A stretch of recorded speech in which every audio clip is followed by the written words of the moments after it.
What happened while we were away, brought to you by Mystery Solved. Yesterday, during her first press conference as White House Press Secretary, Caroline Leavitt provided an update on what those mysterious drones over New Jersey were. After research and study, the drones that were flying over New Jersey in large numbers were authorized to be flown by the FAA for research and various other reasons.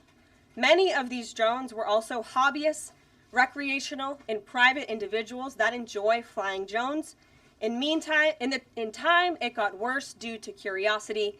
This was not the enemy. On the topic of deportations, Leavitt didn't get tripped up by a stupid question. Can you just tell us the numbers? How many have a criminal record versus those who are just in the country illegally? All of them, because they illegally broke our nation's laws and therefore they are criminals as far as this administration goes. Moving on, the confirmation hearing for Robert F. Kennedy Jr. for Health and Human Services Secretary is going down as we speak. Here's how things started off. News reports have claimed that I'm anti-vaccine or anti-industry. I am neither.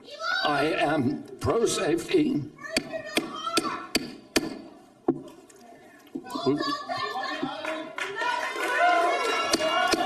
In my advocacy, I've often disturbed the status quo by asking uncomfortable questions. Well, I'm not going to apologize for that. We have massive health problems in this country that we must face honestly.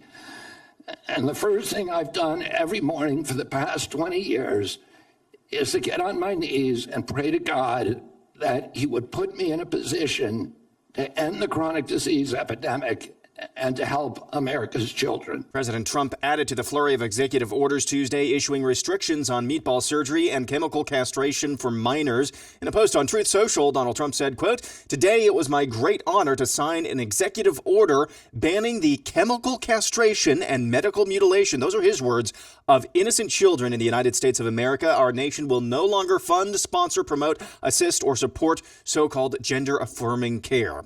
The White House issued a memo Tuesday offering buyouts to millions of federal workers in an effort to expedite the downsizing process and to ultimately save American taxpayers oodles of cash. The U.S. Office of Personnel Management revealed on Tuesday in a post titled "Fork in the Road" that an email was sent to all eligible full-time federal employees, millions of them, presenting them with a choice. They could either remain in their current positions, meeting enhanced standards of conduct and working in their physical offices 5 days a week without any certainty of their position or agency, or they could alternatively opt out for a dignified, fair departure of the federal government, utilizing a deferred resignation program, a buyout for about 7 months' worth of pay. Those federal workers have to make their choice by next week. Slash it.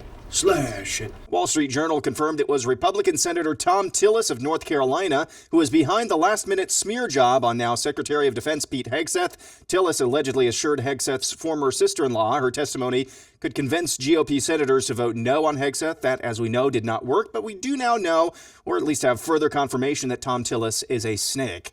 In Florida, Governor Ron DeSantis is promising to veto a watered-down immigration bill that passed through the state's legislature. The bill passed through the Senate, notably without a veto-proof majority. And finally, we go back to the White House. Here's Caroline Leavitt again on what the Trump administration discovered the Biden administration was trying to do with $50 million on their way out the door.